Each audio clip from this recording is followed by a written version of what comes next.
Baik, Assalamualaikum warahmatullahi wabarakatuh. Kita lanjutkan pembahasan mengenai pengenalan dasar alat terkait dengan faktor yang mempengaruhi produktivitas alat. Produktivitas alat di sini yang dimaksud yaitu kemampuan alat berproduksi ya, terhadap pekerjaan yang dilaksanakan dengan pengaruh dari adanya faktor-faktor yang sudah ada pada alat tersebut ataupun faktor dalam dan faktor luar dari kondisi yang ada. Jadi di sini dapat dilihat ada 10 kondisi yang mempengaruhi produktivitas alat. Yang pertama tahanan gali atau ditching resisten, yang kedua tahanan guling atau tahanan grinding, rolling resisten, yang ketiga tahanan kemiringan atau grade resisten, yang keempat koefisien traksi, kelima rimpul, keenam percepatan, ketujuh elevasi letak proyek, kedelapan efisiensi operator, ke-9 faktor pengembangan atau penguaian seri faktor dan peran material. Baik, masuk pada pengaruh dari tahanan gali atau ditching resisten. Ditching resisten atau tahanan gali yang sering juga disebut dengan DRR, yang sering disingkat dengan DR di sini, merupakan tahanan yang dialami oleh tahanan atau hambatan lah, lebih kurang kita seperti itu, oleh alat gali pada waktu melakukan penggalian material. Penyebab timbulnya tahanan di sini ada berbagai faktor. Yang pertama, gesekan antara alat gali dan tanah. Jadi kalau misalnya backhoe lah contohnya, dia mempunyai cangkul dalam menggali atau alat penggalinya itu berbentuk cangkul ya, jadi kurang seperti itu. Jadi dia mempunyai gesekan antara tanah dengan alat galinya. Di sini dapat dilihat umumnya semakin besar kelembapan dan kekerasan butiran tanah, maka semakin besar pula gesekan alat dan tanah yang terjadi. Yang kedua, kekerasan dari material yang digali. Ya, jadi keras lunaknya material itu mempengaruhi dalam proses penggalian. Contoh kita aja misalnya mengangkat tanah, antara tanah dengan kerikil. Di situ sudah ada perbedaan terhadap kondisi produktivitas kita sendiri. Yang ketiga, kekasaran dan ukuran butiran tanah. Semakin besar material tanahnya, biasanya semakin susah dalam kita gali. Kemudian adanya adhesi antara tanah dengan alat gali dan kohesi antara butiran tanah itu sendiri. Yang berikutnya, berat jenis tanah ya, terutama berpengaruh pada alat gali yang berfungsi sebagai alat muat. Misalnya nanti kita bahas mengenai masalah power shovel, clamp seal, dragline, dan lain-lain. Besarnya tahanan gali tak dapat dicari yang rata-ratanya. Oleh karena itu biasanya langsung ditentukan di tempat. Jadi dia bukan merupakan angka tetapan, bisa jadi dalam faktor kita mencarinya itu berdasarkan kondisi lingkungan yang langsung bisa kita tetapkan di tempat ya.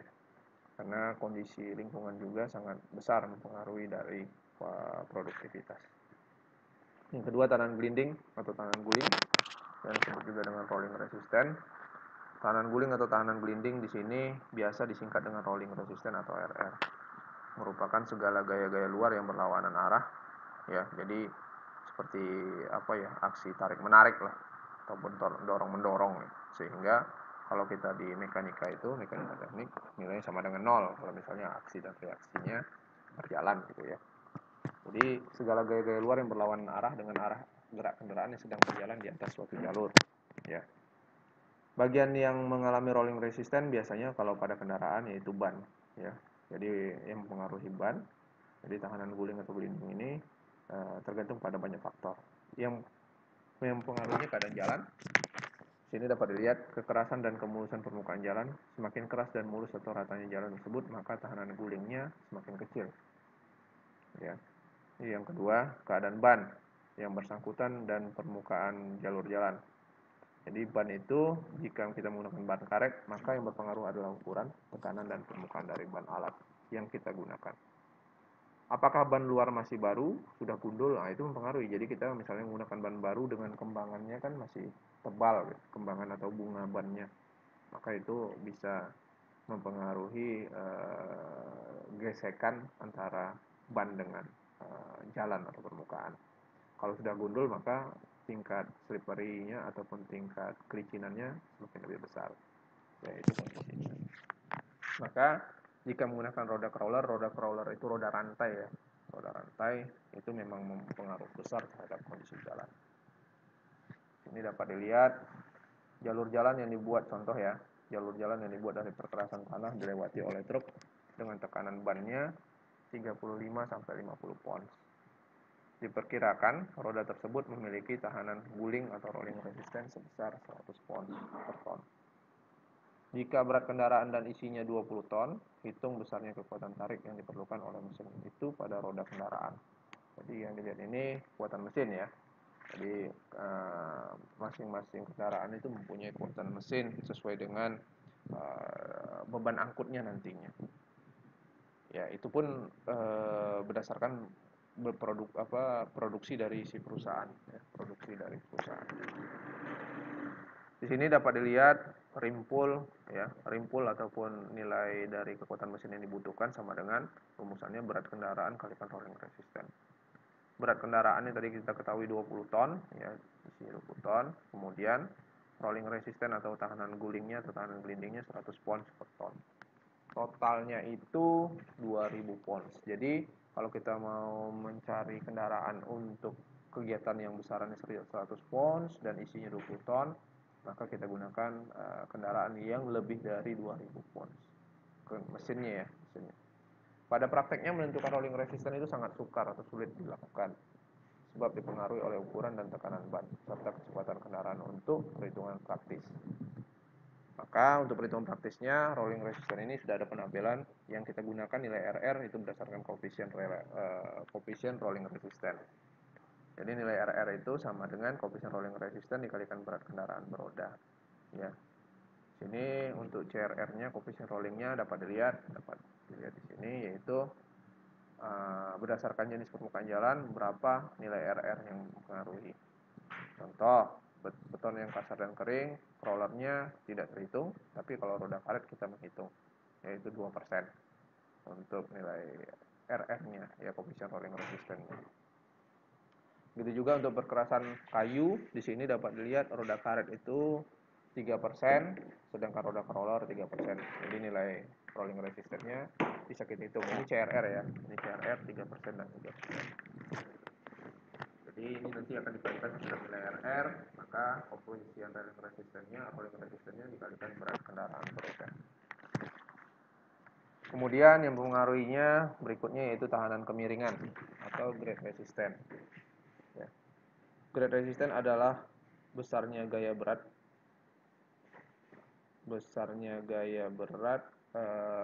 yang melawan atau membantu gerak kendaraan karena kemiringan jalur jalan yang dilalui.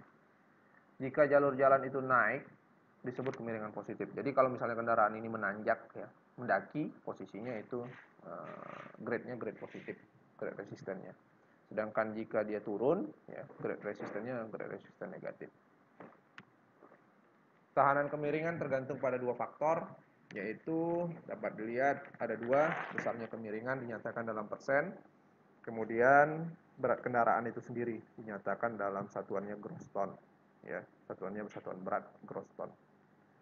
Di sini ada catatan, biasanya tahanan kemiring dihitung sebagai berikut, tiap naik 1%, tiap kemiringan 1%, besar tahanan kemiringan rata-rata 20 pounds.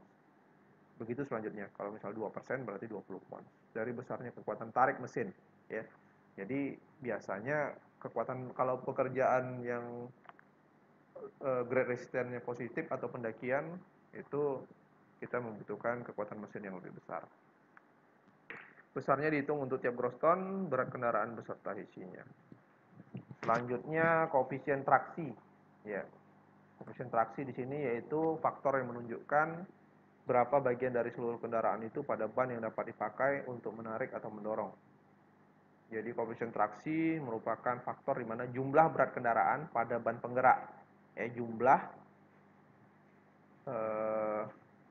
berat kendaraan, ya, jumlah berat kendaraan. Jadi total berat kendaraan itu pada ban penggeraknya. Jadi masing-masing ban itu kan dibagikan terhadap sumbunya. Jadi itu berat per masing-masing kendaraan, berat per masing-masing yang diterima oleh ban itu dibagi terhadap sumbunya, kan biasanya seperti itu. Untuk menunjukkan rimpul maksimum antara ban dengan jalur jalan. Ya. Jika terdapat geseran yang cukup antara permukaan roda dengan permukaan jalan, maka tenaga mesin tersebut dapat dijadikan tenaga traksi. Jadi sini maka tenaga mesin dapat dijadikan tenaga traksi yang maksimal. Rumus dari koefisien traksi itu ataupun perhitungan traksi kritis ya sama dengan koefisien traksi dikalikan berat total kendaraan. Besarnya koefisien traksi tergantung pada dapat dilihat kondisi ban yang meliputi macam dan bentuk kembangan. Semakin banyak kembangan ban, maka koefisien traksinya pun semakin besar. Biasanya seperti itu ya. Kondisi permukaan jalan, begitu juga kondisi basah, kering, keras, lunak, rata, bergelombang, dan sebagainya. Yang ketiga, berat kendaraan yang diterima oleh roda. Semakin berat, maka koefisien traksinya pun semakin besar.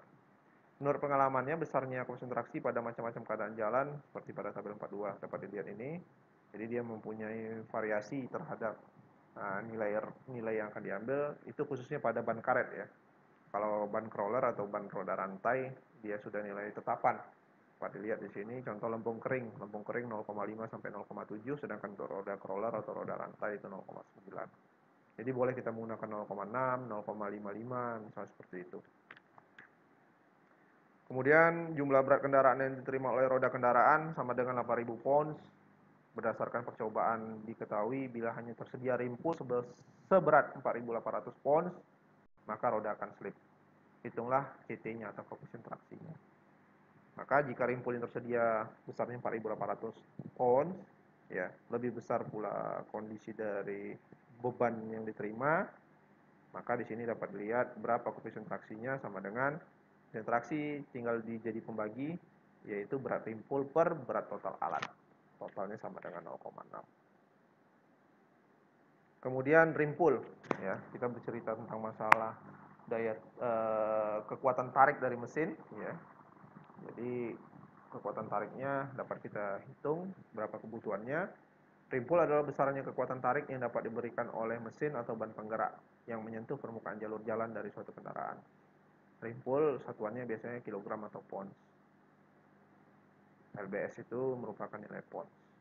Jika koefisien traksi cukup tinggi sehingga roda tidak slip, ya. Jadi itu dia. Jika CT-nya tinggi, maka roda nggak slip. Tapi kalau koefisien traksinya rendah, maka terjadi slip. Atau CT mampu menghindari slip, maka besarnya rimpul maksimum yang dapat diberikan oleh mesin atau ban kendaraan adalah fungsi dari tenaga mesin. Jadi fungsi dari tenaga mesin satuannya itu horsepower, bukan namanya horsepower, kekuatan mesin, dan persneling antara mesin dan rodanya. Jadi rumusnya untuk rimpul horsepower atau kekuatan mesin dikalikan 375 dikalikan efisiensi mesin per kecepatan mesin dalam mile per hour, mile per jam. Rimpul atau kekuatan tarik di situ RP, HP itu horsepower atau tenaga mesin. 375 merupakan angka konversi, itu sudah tetapan. Efisiensi mesin ya, itu 80 sampai 85 tidak terhitung 100. Jadi ada kondisi penggunaan mesin itu efektifnya di 80 dan sampai 85%. Jadi tidak terhitung 100%. Tetapi jika ban kendaraan telah slip, maka besarnya rimpul dihitung sama dengan tenaga pada roda penggeraknya dikalikan koefisien traksi. Jadi saat slip, rimpul sama dengan tenaga roda penggerak dikalikan koefisien traksi.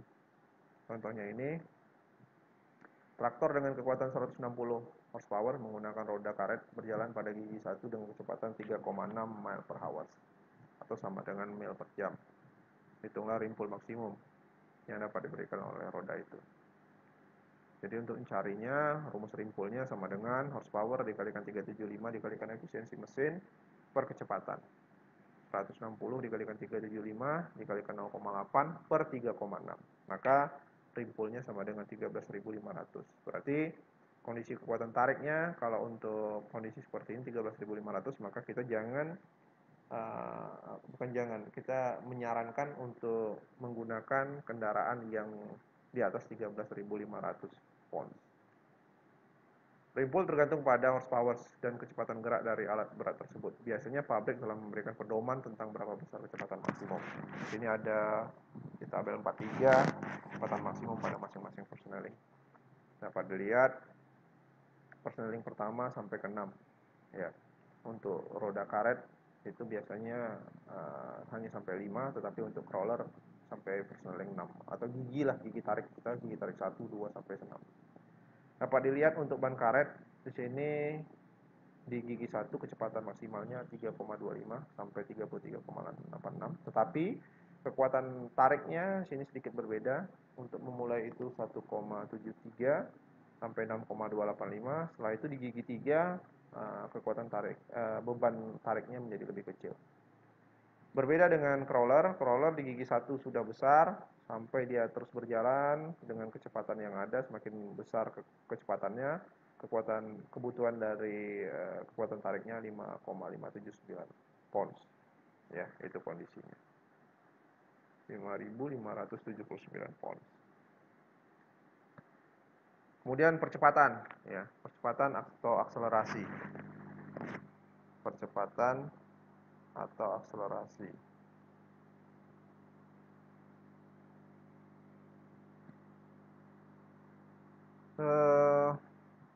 Di sini percepatan atau akselerasi adalah waktu yang diperlukan untuk mempercepat kendaraan dengan memakai kelebihan rimpul. Jadi sisa dari kebutuhan rimpul yang ada itu bisa kita gunakan untuk mengakselerasi atau memberikan kecepatan dari kendaraan tersebut, sehingga ada perubahan kecepatan yang namanya itu wilayahnya disebut dengan kecepatan. Sini ada yang mempengaruhi akselerasi, yaitu ada 2, berat kendaraan. Semakin berat kendaraan beserta isinya, semakin lama waktu yang dibutuhkan oleh kendaraan tersebut. Kemudian kelebihan rimpul yang ada, semakin besar kelebihan rimpul, ya, jadi semakin besar kekuatan tariknya, ya, maka semakin cepat kendaraan itu dapat dipercepat. Jadi ada perubahan dari kondisi yang ada.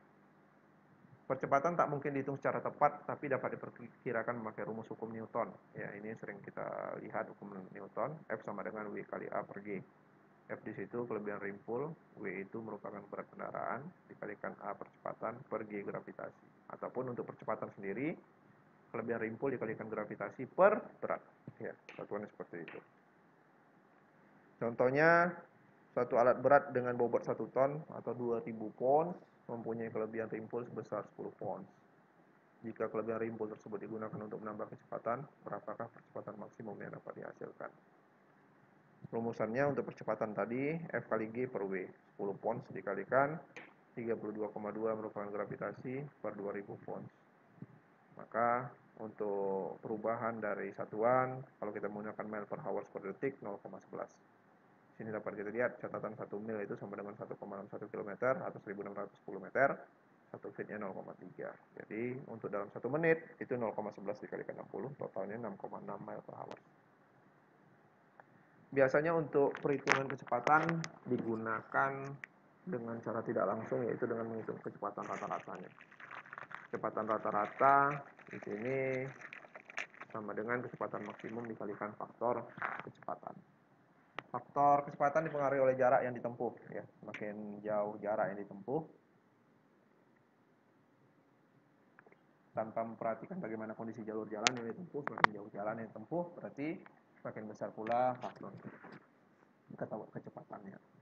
Ya, dapat dilihat pada tabel 44 di bawah, jarak yang ditempuh 500 sampai 1000 feet, maka faktor kecepatannya di antara 0,46 sampai 0,78.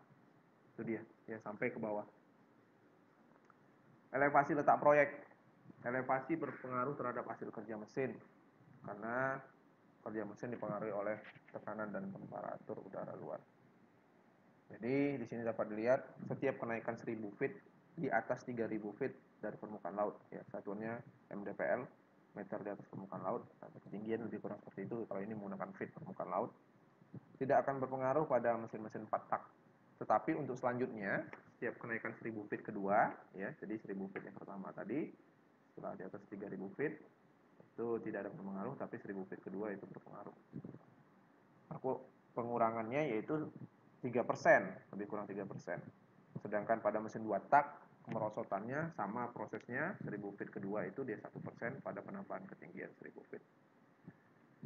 Dapat dilihat di sini contohnya, pada permukaan laut sebuah mesin 4 tak dengan tenaga 100 horsepower, jika mesin itu dibawa pada proyek yang berada pada elevasi 10.000 feet atau 3000 meter, dirubah ke meter. Di atas permukaan laut, berapa besar horsepower yang dimiliki alat itu? Ya. Dapat dilihat di sini horsepower-nya tadi 100 horsepower. Penurunan karena ketinggian sama dengan, dapat dilihat tadi rumusan kita 3% dikalikan 100 dikalikan 10.000 dikurang 3.000 per 1000. Rumusnya tadi kan dapat dari kondisi yang ada, yaitu 3% ini merupakan pengaruh dari mesin 4 tak setelah naik 1000 feet kedua, kemudian 100 ini merupakan horsepower-nya, kemudian di sini tetapannya yaitu sampai 3000 feet feet dpl di atas permukaan laut, karena mesin kita bawa di 10.000, maka 10.000 kurang 3.000 per 1000 ini setiap kenaikan 1000, ya, total 21 horsepower. Ini nilai penurunannya, berarti alat tersebut bekerja dengan ketinggian 10.000 feet, sisa kekuatannya yaitu di 79 horsepower. Karena di sini 100 horsepower dikurangkan 21 horsepower yang ada. Ya, nilai kekurangan dari 3%. Baik, yang berikutnya yaitu efisiensi operator. Efisiensi operator di sini dapat dilihat banyak hal yang menjadikan pengaruh. Jadi operator itu berproduksi tidak terhitung 60 menit. Ya, itu banyak pengaruh atau lingkungan yang akan menjadikan faktor dia tidak bekerja sampai 60 menit untuk berproduksi. Oh, ini permasalahan operator. Ya. Dapat dilihat di sini tergantung jadi jenis alat, apakah menggunakan crawler atau ban karet. Ya. Kriteria efisiensi per jamnya ada baik sekali, sedang, dan kurang. Kurang itu biasanya malam hari. Karena apa? Karena spot ataupun titik yang akan kita kerjakan tidak full kita memandang, ya. Ada nilai safety atau nilai keselamatan pun juga harus kita perhitungkan. Jadi di sini dapat dilihat bahwa kalau dia baik sekali, totalnya 55 menit untuk crawler, ban karet 50 menit. Begitu juga untuk selanjutnya, ya. Jadi di crawler lebih baik, ya, dalam proses berproduksi. Kemudian faktor pengembangan dan pemuaian swell factor. Kita kemarin swell factor ini terkait dengan dari kondisi asli atau backyard, ya, jadi kondisi tanah asli ke pada saat dia digali dia akan terpengaruhi oleh udara dan air, ya, lebih kurang seperti itu. Jadi ada faktor kembang dari material yang ada.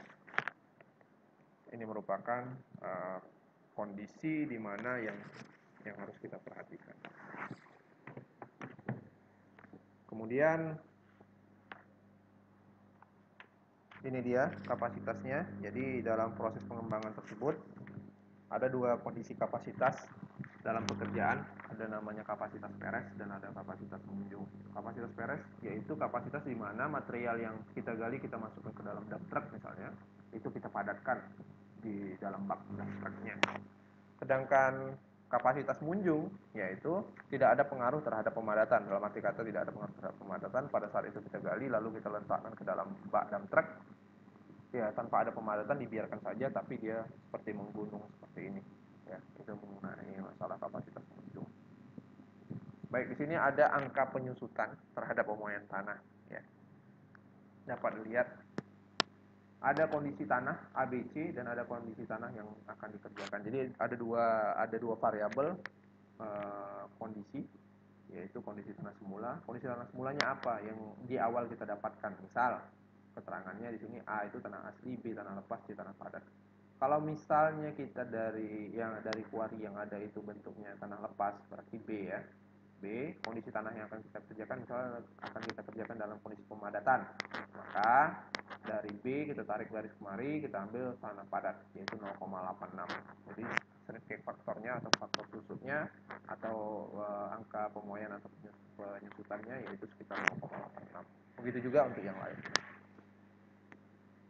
Ini contohnya, bila tanah liat kapasitas 120 kubik yard untuk urugan dipadatkan, berapa volume padatnya?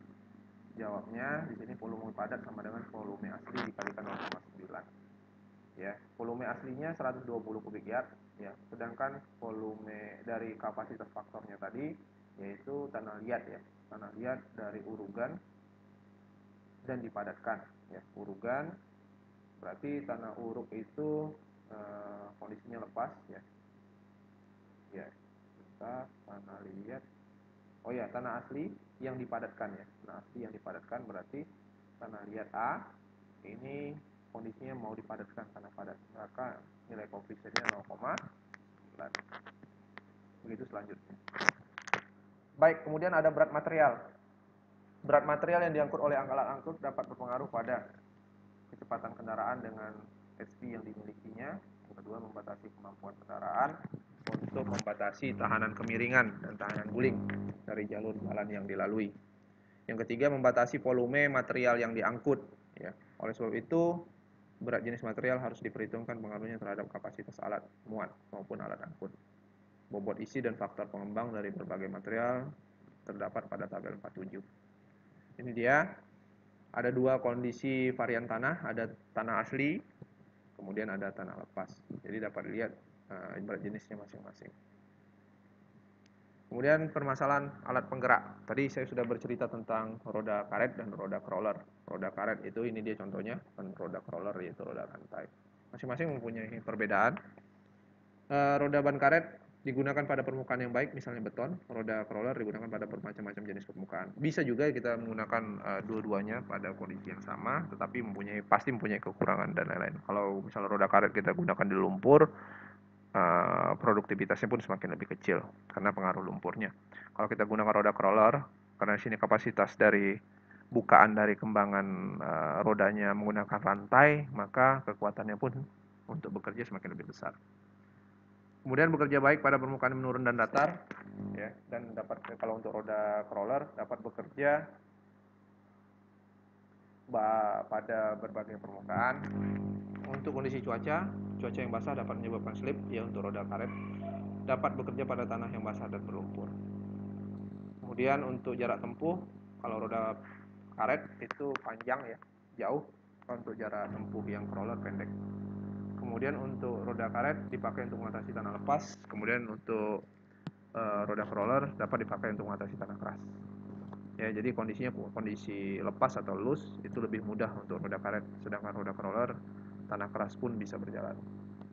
Kemudian kecepatan alat dalam keadaan kosong sangat tinggi. Jadi dalam keadaan kosong tinggi, kalau untuk roda crawler, walaupun dalam keadaan kosong, kecepatannya pun rendah. Mungkin dari saya itu saja untuk mempengaruhi produktivitas. Terima kasih atas perhatiannya. Assalamualaikum warahmatullahi wabarakatuh.